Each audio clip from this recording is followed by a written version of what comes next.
Welcome back to the channel. In this video, we're going to look at the monstrous, gross facts and figures about Super Bowl here in Vegas. Number 5 and number 6 are absolutely kind of insulting in a way, but the rest of the list is pretty cool. My name is Steven. I'm not leaving Las Vegas. I bring you Vegas analysis, news, and tell you the stuff that most of the YouTube people out there are afraid to tell you. I'll tell you the truth about this city. Let's get on with it right now.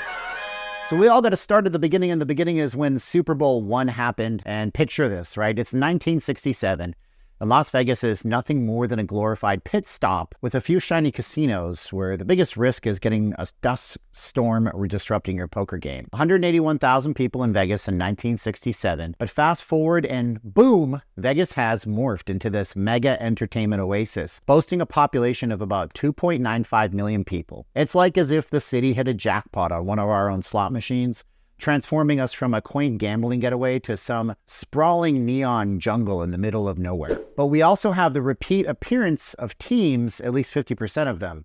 And Vegas has a funny way of repeating itself with history as well. And NFL seems to have a cheeky sense of humor in a way, giving us a half-baked reunion of the original Super Bowl contestants. The Green Bay Packers and the Kansas City Chiefs are back, sort of, kind of, not really. It's like that band from high school trying to relive their glory days. So we've gone full circle, proving that the world in football is that what goes around comes around, at least 50% of the time, with the Kansas City Chiefs being here this time at least. But we have attendance to deal with, and what was the attendance like then and now? So let's go ahead and cast our minds back to the first Super Bowl in 1967, where 61,946 fans were all crammed into the stadium. And what's funny is each one probably thought they were witnessing like a one-off event. But today, Allegiant Stadium here in Vegas, it waves its 65,000 seats in the air like it doesn't really care. And it nudges only slightly above the 1967 numbers. Now, the NFL usually is insistent on a 70,000 seat minimum for hosting the Super Bowl, treating smaller venues like they're nothing. Despite Allegiant's ability to puff out its chest and increase capacity to 72,000 seats, the powers that be kind of shrugged its shoulders and said, whatever, close enough, you are Vegas after all.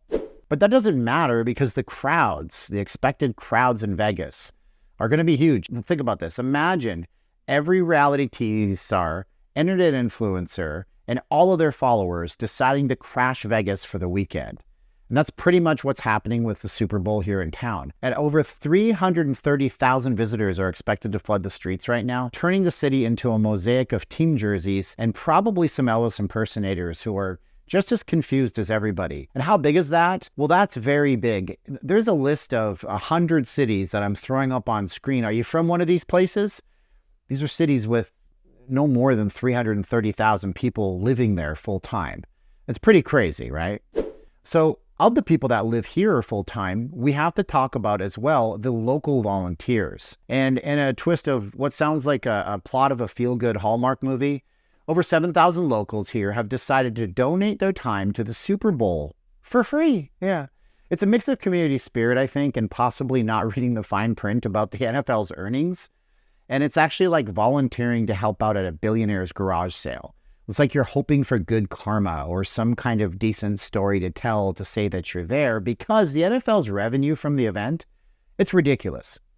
Look, with a cool $1.8 billion coming from advertising alone, merchandise flying off the shelves, adding another 20-30 million, and a $66 million cherry on top in attendance from seat, the NFL is basically Scrooge McDuck printing money and diving into his money bin. It's the kind of cash that makes you wonder if those volunteers might start getting paid somehow in commemorative Super Bowl coins. I don't know. But the big investment is the Las Vegas investment. And Vegas is dropping $60 million for the privilege of hosting the Super Bowl. Shut up and take my money! And it's like placing the world's most expensive bet on sports, except you don't actually get the thrill of watching the roulette ball bounce around for a little bit. And Las Vegas is playing the long odds here, hoping the event's prestige is worth more than just the paper the check was actually written on. Oh, and you can invest in yourself and this channel if you appreciate all the research I did, and simply click subscribe right now, okay? Hit the button, hit subscribe. Did you hit it? Okay. Costs covered, though, are ridiculous for the NFL. So on top of that, everything else that we talked about, Las Vegas, the city, decided to sweeten the deal by covering $17 million of the NFL's expenses to come here. These are things like lodging and food and beverages. It's the financial equivalent of throwing in a free car wash with every oil change you do, except the car is a gold-plated limousine and the oil is made of crushed diamonds, I suppose. But that doesn't matter because you know why? The economic impact expectations are huge. So the city here is betting big on the Super Bowl's long-term payoff.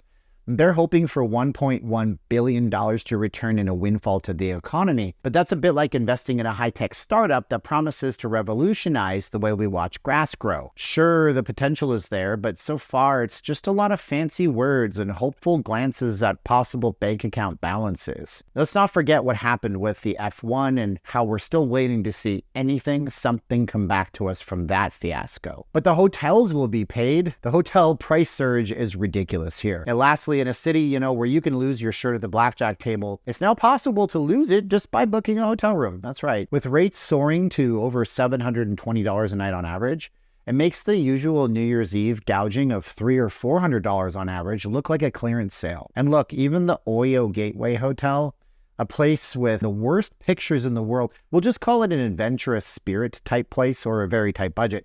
Even the Oyo Gateway is charging between $172 to $235. This is not the Oyo on the Strip. This is another Oyo near downtown, but this is the kind of price hike that makes you wonder if the rooms come with complimentary gold bars on the pillows, or maybe you get an Elvis impersonator to sing you to sleep, or a showgirl shows up and brings you pancakes in the morning. But that's the crazy thing about this town and how big and over the top it is. It'll probably pull it off without any problems. And we're going to be doing some more Super Bowl type stuff as we go on, giving you some live streams. So be sure to subscribe to the channel if you love these in-depth type videos where I bring you the city and the stats and the figures like nobody else can. Join us here on Not Leaving Las Vegas. Hit the subscribe button. My name is Steven. I'm Not Leaving Las Vegas. I'm one of the OGs on YouTube according to my viewership who talks to me in the comments. Leave me a comment below if you're an OG on my channel too, or if you're new, I'd like to say hi to you. Once again, my name is Steven. You're the best part of my day. Now's the part of the video where I say 3, 2, 1, click. So I get close to the camera and I go 3, 2, 1, and click.